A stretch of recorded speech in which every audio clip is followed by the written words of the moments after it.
마을에는 7가지 자산이 있습니다. 관광 자원으로 본다면 첫 번째는 숙박,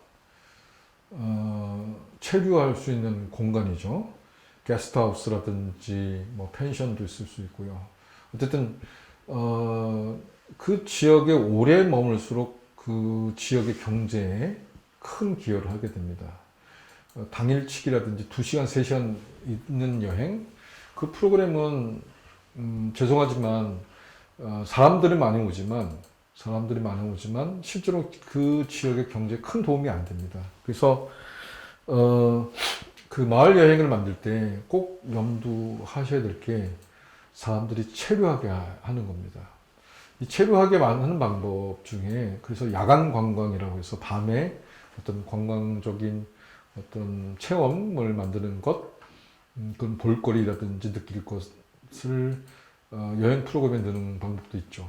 또 아침 일찍이 체감할 수 있는 프로그램을 만드는 경우도 있고요. 그 다음에 또 숙박시설이 좋아서 그 위치나 내용이나 콘텐츠가 좋아서 머무르는 경우도 있습니다. 그래서 지역 경제를 활성화하기 위해서는 이 7가지 관광 자원 중에 가장 중요한 게 체류할 수 있는 공간, 환경, 프로그램을 만드는 것입니다. 그래서 첫 번째, 숙박입니다. 두 번째는 먹거리죠. 먹거리는 여행의 또 다른 즐거움입니다. 그 먹거리를 어떤 먹거리를 소개하느냐. 근데 만약에 인스턴트라든지 체인점을 통해서 있는 그런 먹거리도 중요하지만 사실은 그 지역에서만 맛볼 수 있는 먹거리, 그 지역에서만 음미할 수 있는 어떤 식음, 그것을 고유의 것으로 갖고 있으면 사람들은 더 거기를 찾아가게 됩니다. 먹방 여행이라는 말도 있잖아요. 그래서 두 번째, 어떤 음식을 먹고 마실 것인가, 이 부분은 상당히 중요합니다. 그래서 먹거리에 대한 부분을 그 지역의 고유한 먹거리를 발견하는 것, 우리 동네의 대표적인 음식, 먹거리는 무엇인가를 한번 살펴보시기 바랍니다. 세 번째는 교통입니다. 교통은 대중버스도 있고 뭐 기차도 있고 이동을 편리하게 하는 것들이 많이 있죠. 그 중에 뭐 걷는 여행도 있고요. 그 다음에 자전거도 있습니다. 요즘은 이 교통수단이 상당히 발달이 돼서 지역을 구석구석 잘 볼 수 있도록 하는 것들이 많은 것 같아요. 이동수단이 그만큼 발달돼서. 그 다음에 친환경적인 이동수단도 많아졌죠. 제 생각에는 자연 환경을 피해를 안 주는 이동거리가 가장 좋은 것 같아요. 그런데 이동의 수단이 만약에 발달이 안 되면 그러면 여행지로는 불적합한가? 라고 생각할 수 있는데 꼭 그렇지는 않습니다. 오지라도 정말 컨텐츠가 강하면 어떻게든 찾아가게 됩니다. 그래서 이 교통에서 자연에 피해를 주지 않는 방법으로 접근하도록 그런 정보를 잘 준다면 저는 이 교통도 훌륭한 자원이 될 수 있다고 생각이 듭니다. 한번 이 지역을 볼 때 어떻게 접근할 것인가, 이동을 할 것인가, 지역을 살펴볼 때, 한 꼭지점에서 한 꼭지점으로 이동할 때 방법을 생각을 하시면 좋겠습니다. 참고로 말씀드린다면, 걷는 여행 중에 일반적으로 도보를 하는 경우는 2시간을 넘지 않는 것이 가장 좋습니다. 2시간이 넘으면 사람들 힘들어하고, 날씨나 여러 가지 외부적 환경적 요건 때문에 불편해하는 경우가 많습니다. 그래서 이동하는 방법 중에 특히 걷는 여행은 2시간을 넘지 않는다. 만약에 넘는 경우는 뭐 특별한 목적을 위해서 트레킹이라든지 산악이라든지 뭐 등산이라든지 그럴 수는 있죠. 그러나 일반적으로 마을 여행을 투어할 때는 중간중간 쉬는 것까지 포함해서 한 2시간 정도가 내외가 상당히 좋습니다. 그거보다 더 길게 하려면 먹거리를 한다든지 다른 체험을 한 다음에 다시 또 걷는 것을 기획하시는 게 좋습니다. 네 번째는 기념품입니다. 기념품은 특산품까지 포함해서 그 지역을 방문했으면 그 지역의 기념거리, 또 추억거리 또는 특산품을 사서 가도록 하는 것도 상당히 중요한 겁니다. 저는 이제 그걸 착한 쇼핑이라고 제가 표현을 하는데, 지역 경제에 상당히 도움이 되는 거죠. 그러나 이제 그 바가지 요금을 만들거나 피해를 줘서는 안 되겠죠. 뭐 사고 싶지 않는 걸 억지로 사게 한다든지, 그래서 나중에 이제 불편한 요소를 준다면 안 되겠죠. 전통시장 같은 경우는 좋은 쇼핑 소재라고 저는 생각이 듭니다. 그래서 지역의 뭐 5일장이라든지 3일장이라든지 그런 전통시장의 장소 또는 특산품이라든지 이런 걸 통해서 사람들이 사도록 하는 것, 또 그런 기회를 주는 거는 그 지역 경제에 간접적으로 큰 기여를 하는 것이라고 생각이 듭니다. 다섯 번째는 공연, 전시 뭐 이런 겁니다. 박물관이 그럴 수 있고요. 그 역사 박물관뿐만 아니라 다양한 뭐 축제나 이벤트 이런 것들이 있겠죠. 그런 것들을 참여하고 보는 것 상당히 중요한 겁니다. 그래서 마을 여행 중에 하나로 저는 이제 축제도 뽑는데 공연, 전시, 입장 이런 것들을 생각해 보시면 좋겠습니다. 여섯 번째는 체험입니다. 체험은 아까도 말씀드린 도보 여행까지 포함해서 체험인데요. 뭐 물놀이, 그 다음에 뭘 만드는 공예 체험, 그 다음에 걷는 여행도 체험일 수 있고요. 또 음식을 만드는 쿠킹 클래스 뭐 이런 것도 체험일 수 있죠. 또 어느 지역이나 뭐 사찰에서 스님에게 말씀을 듣는 거나 또 좋은 분들을 만나서 이야기를 듣는 것도 좋은 체험일 수 있습니다. 체험을 어떻게 하느냐, 특히나 그 지역에서만 할 수 있는 체험을 생각해 보시는 게 상당히 중요합니다. 어떤 경우는 다른 마을에서 다른 지역에서 유행하면 우리도 하면 되지 않을까? 라고 생각이 드는데 그런 체험은 오래가지 못합니다. 2, 3년 하다가 끝나는 거죠. 가능하면 우리 지역에서만 할 수 있는 것, 우리 지역에만 있는 것으로 체험을 하게 하는 건 상당히 중요합니다. 마지막으로 해설사와 관련된 건데요. 사실 이런 프로그램은 지역의 마을 여행에 가장 큰 기여를 하는 건 마을 여행이 그 질적으로 또 서비스로 상당히 좋게 만드는 건 결국은 사람입니다. 누가 인솔을 하고 진행을 하고 누가 해설을 하느냐에 따라서 마을 여행의 품격이 달라집니다. 그래서 제가 말씀드리고 싶은 건 아무리 자연 자원이 좋고 문화 유산이 좋아도 그것을 어떻게 누가 설명하느냐, 어떻게 교류하느냐에 따라서 그 서비스나 그 만족도가 상당히 큰 차이를 갖게 됩니다. 이 7가지, 그러니까 사람 자원이죠.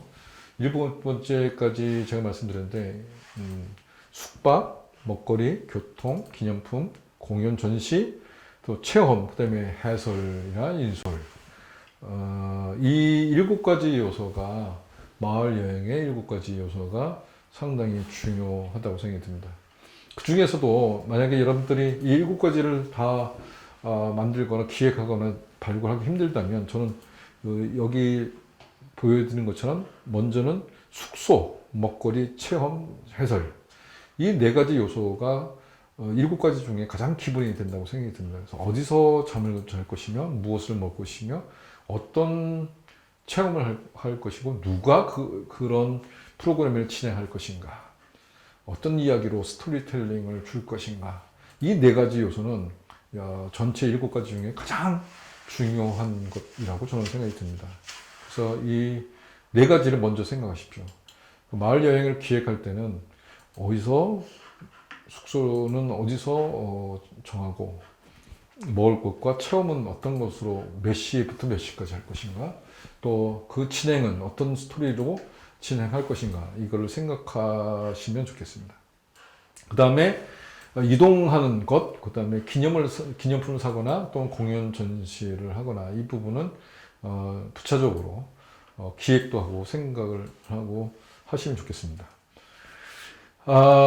자, 그 관광 자원 지역의 7가지 요소를 말씀드렸잖아요. 그럼 이 7가지를 어떻게 시작할 것인가를 지금부터 얘기를 드립니다. 기획의 순서인 거죠.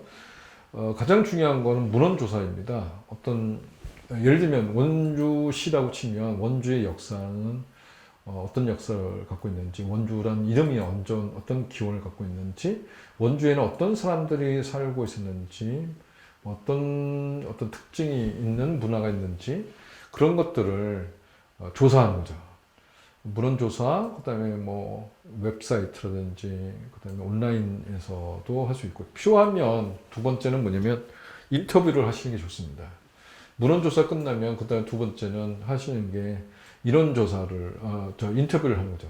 그 중에 현존하는 사람들 중에 상당히 중요한 스토리를 갖고 있거나 기술을 갖고 있거나 또 정보를 갖고 있다 생각하면 그게 우리 프로그램 만드는데 상당히 중요하다고 생각을 한다면 이제 만나야죠.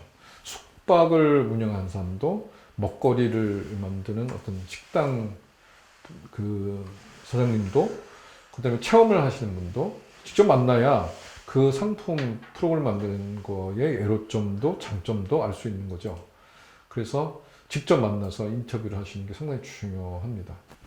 그리고 가능하면 행정 단위도 만나시는 게 좋습니다. 그런데 원주시의 관광과를 찾아가서 기존의 관광 상품, 관광 지도, 관광 관련된 계획 이런 것들 들어보는 것도 상당히 중요합니다. 그래서 하나의 상품을 만드는데 문헌조사도 중요하고 사람을 만나는 것, 그래서 실질적으로 그게 상품을 운영하면 어떤 장점이 있고 어떤 위협적 요소가 있는지, 또 시는 어떤 계획이 있는지, 만약에 우리가 이런 상품을 만들면 어떤 지원이 또 협조가 가능한지, 마케팅적인 측면에서는 어떤 기회가 있는지도 살펴보기 위해서는 이 인터뷰, 미팅이 상당히 중요합니다.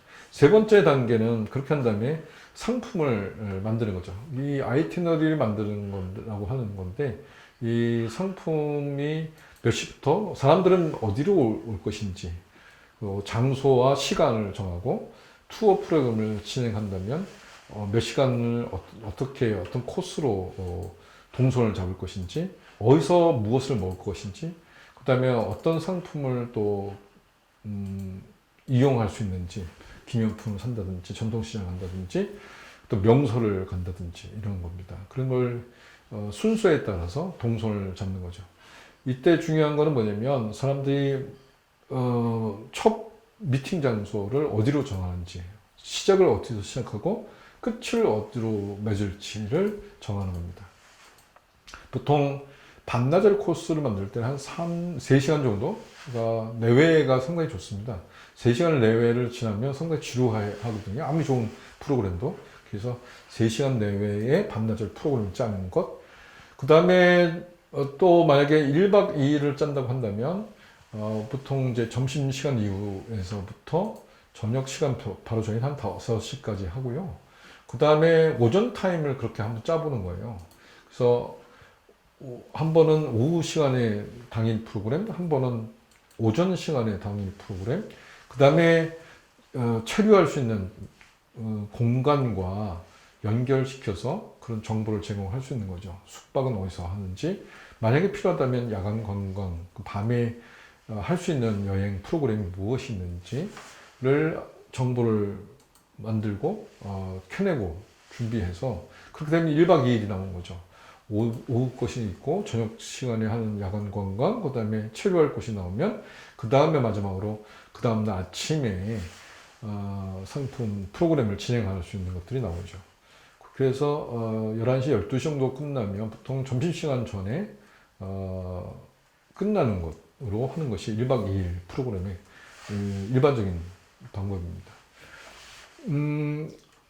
이 프로그램은 아마 기존의 여행 어떤 프로그램이 또 많이 있긴 한데, 여러분들이 만들려고 한다면 마을 여행 요소에는 어떤 것이 더 들어가야 될까요?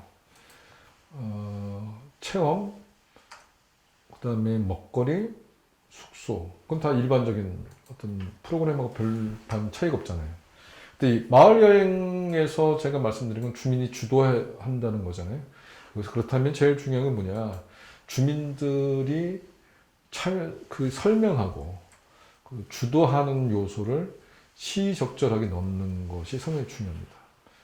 필요하다면 주민이 직접 해설하고 진행하는 것도 중요하고요.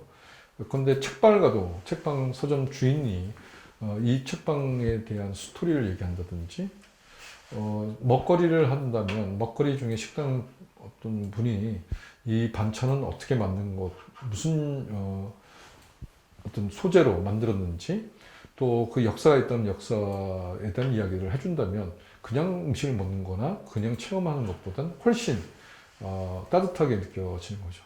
마을 여행은 그런 특징이 있는 거죠. 숙박도 마찬가지입니다. 그냥 숙소를 제공하는 것이 아니라 그 숙소에서 경험할 수 있는 어떤 것, 그 이야기를 전달해주면 그걸 주민들이 만들어주고 얘기를 해준다면 그 마을 여행의 가치, 그리고 그렇게 해서 만들어진 상품을 진행한다면 그 일부의 수익이 지역의 발전을 위해서 어떻게 쓰이는지. 그런데 10만 원짜리 프로그램 운영했다, 5만 원짜리 프로그램 운영했다. 그러면 그 중에 뭐 5%든 1%든 이게 일부는 이 지역의 환경 보존을 위해서 어떻게 쓰이는지를 이야기를 해주면 여행자는 훨씬 감동이 있는 거죠. 내가 쓰는 돈이 직접적인 것은 아니지만 간접적으로 지역 경제에도 기여하면서 환경 보존에도 도움이 되는구나. 이분들이 주민들이 중심이 되는 어떤 여행 프로그램이구나. 그럼 다른 데서 볼 수 없는 느낌으로 그리고 약간 투박하고 서툴러도 주민들을 만나는 기회이기 때문에 훨씬 기쁘게 그 여행을 참여하고 싶은 여행자들이 많아지겠죠. 그래서 이런 컨셉으로 만든 다음에 보통 경우는 펜투어라고 얘기하는데 한번 시범 운영을 해보는 거예요. 또 지도도 만들어보고 그래서 체험 프로그램에 대한 장단점도 해보고 그래서 펜투어는 가까운 사람들, 알만한 사람들을 불러다가 시범 운영을 하는 겁니다. 시범 운영을 해보니 어떤 코멘트를 받겠죠. 이런 거는 좀 너무 지루했어. 어떤 건 좋았어. 어떤 건 넣었으면 좋겠어. 음식은 어땠어.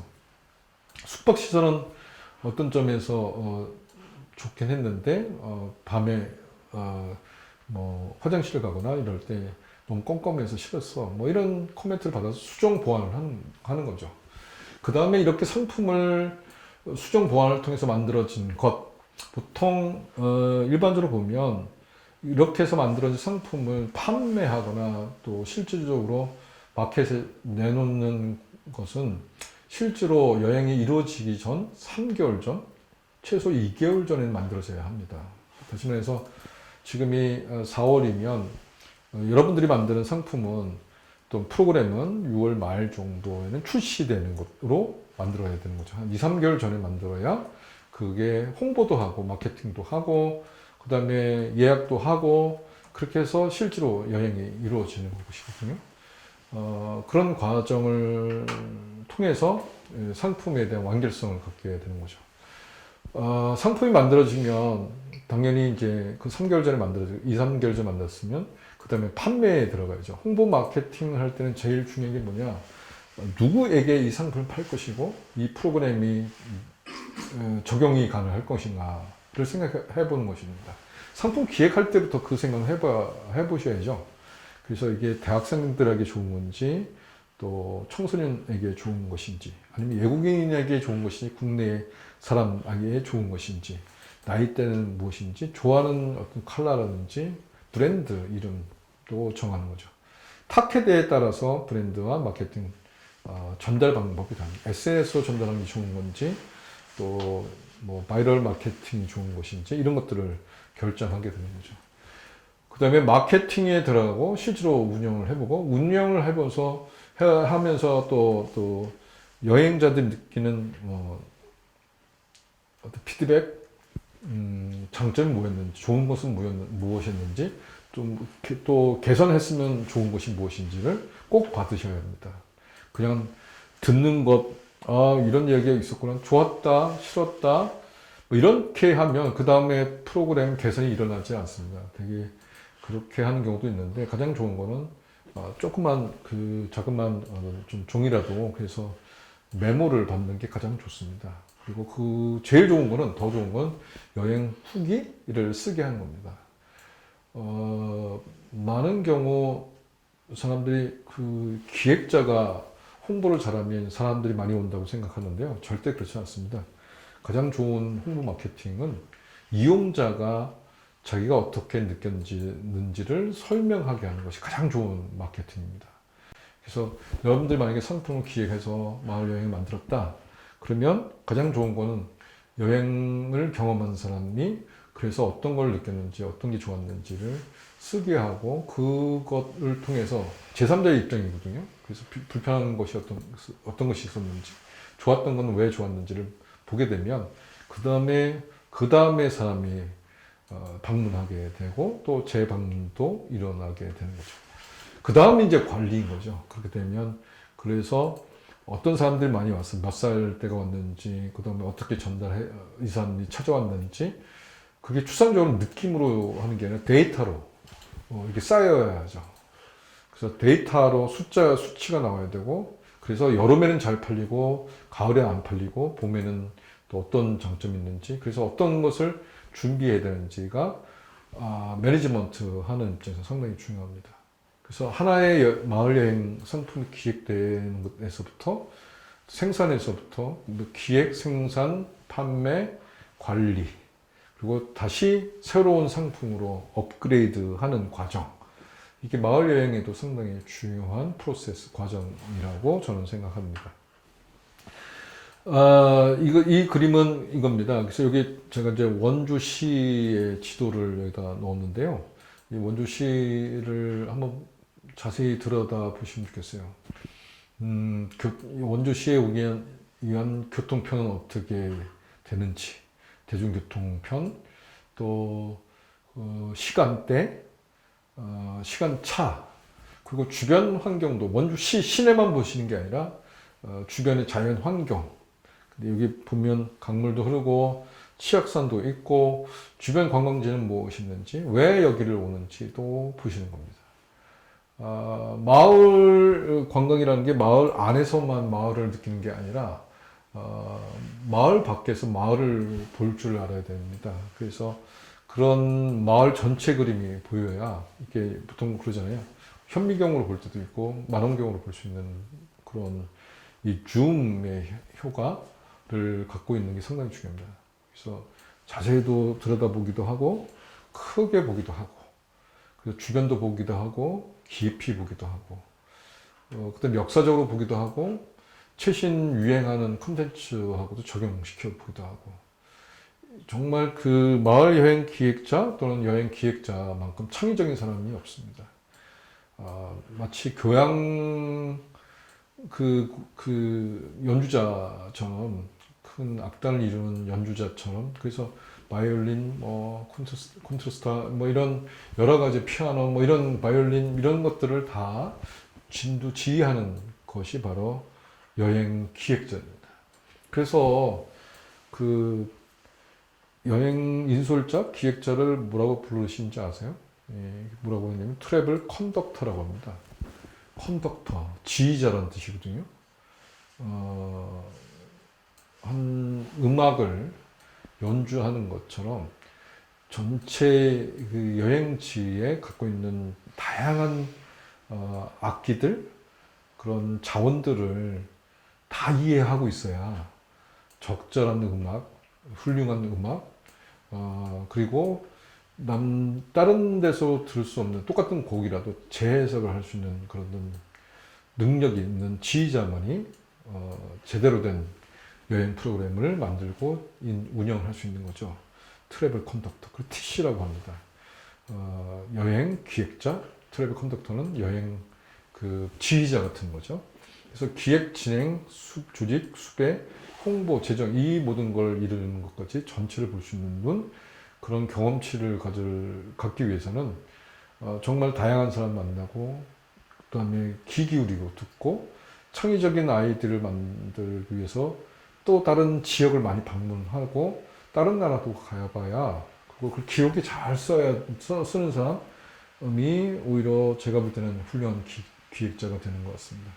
그냥 눈으로 대충 보고 느낌으로 하는 거는 오래가지는 못하거든요. 그래서 여러분들 혹시 정말 훌륭한 여행 기획자가 되고 싶다면 기록하셔라. 사진하고 글로 자꾸 남기는 습관을 가지시면 여러분들이 나중에 여행 기획을 하거나 만들 때 큰 도움이 될 거라고 저는 생각이 듭니다. 제가 오늘 말씀드린 것 중에 마을 여행 기획서를 여기 내놨는데요. 마을 여행 기획서는 그렇습니다. 그래서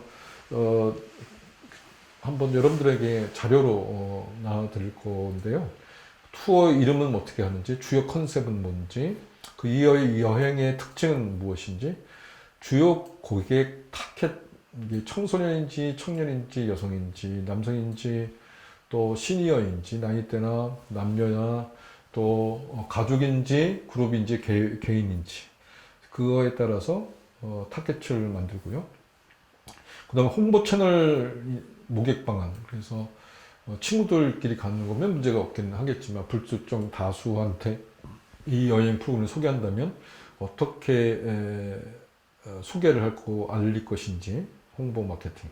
그다음 중요한 건 코스죠. 그래서 아까도 말씀드린 것처럼 어디서 모여서 어디로 이동하고 무엇을 체험하고 무엇을 먹고 마시고 그 다음에 어떤 또 체험을 하고 어디서 쉬고 또 어떻게 이동하고 끝낼 것인지 만약에 여행 참가자들 중에 불편함을 느낀다면 그것을 어떻게 해소할 수 있는지 날씨가 좋다가 갑자기 비가 오면 또 눈이 오면 그런 기상 변화는 또 생각지도 않은 문제가 생기면 또 아픈 사람이 생기면 어떻게 대처를 할 것인지도 한번 생각해 보십시오. 그 소요 시간은 보통 아까 말씀드린 것처럼 3시간 내외가 좋다고 말씀드렸고 경비를 잘 따져봐야죠. 경비를 따지는 것은 뭐냐면 예산의 문제는 상당히 중요한데요.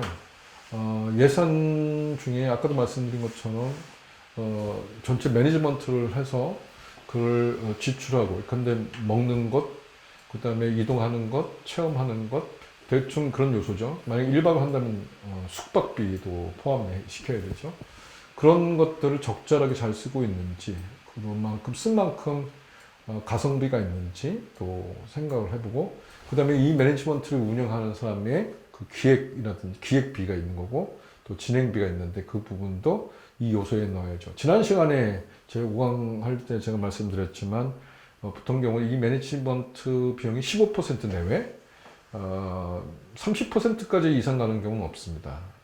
특별한 경우 아무리 길어도 그 매니지먼트가 30% 넘지는 않습니다. 보통 15% 내외인데 그 부분에 대한 것을 어떻게 만들 것인지 또 전체 예산, 비용의 부분에서 넣어야 될 것입니다.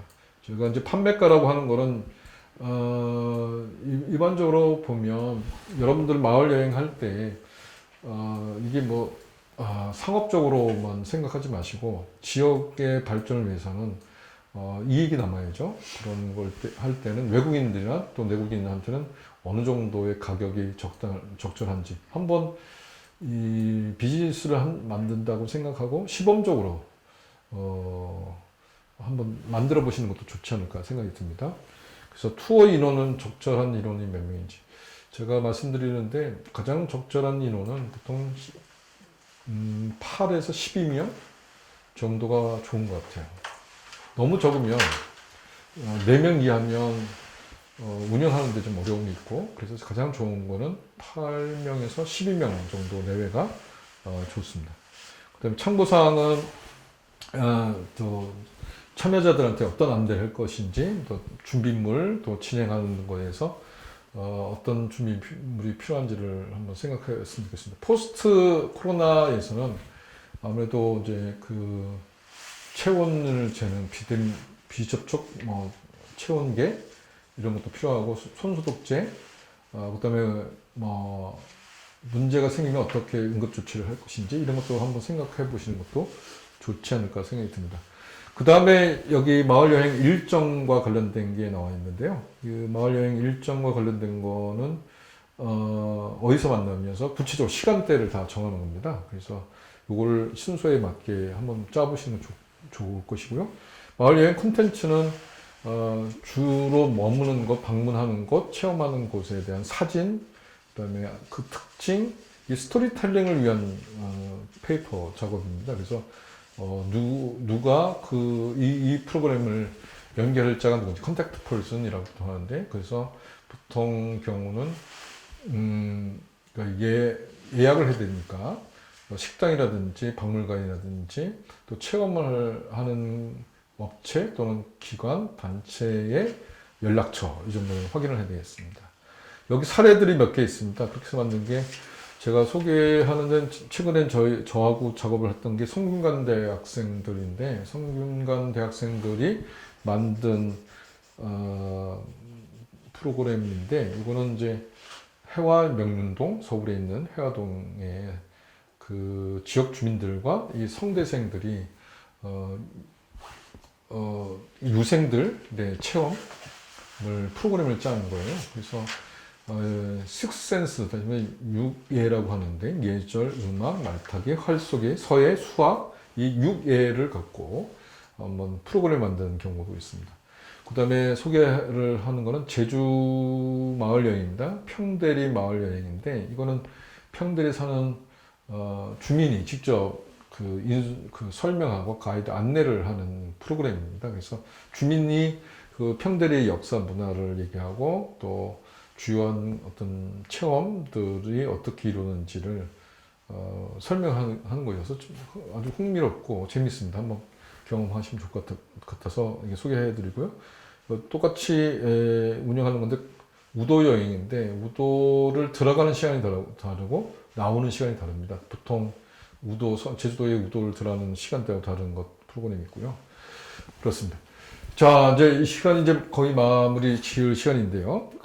제가 한번 여기 소개를 하는 거는 원주시 문화관광 지도인데, 제가 원주시의 문화관광과에서 올린 지도를 제가 다운받아서 여기 소개를 해놨습니다.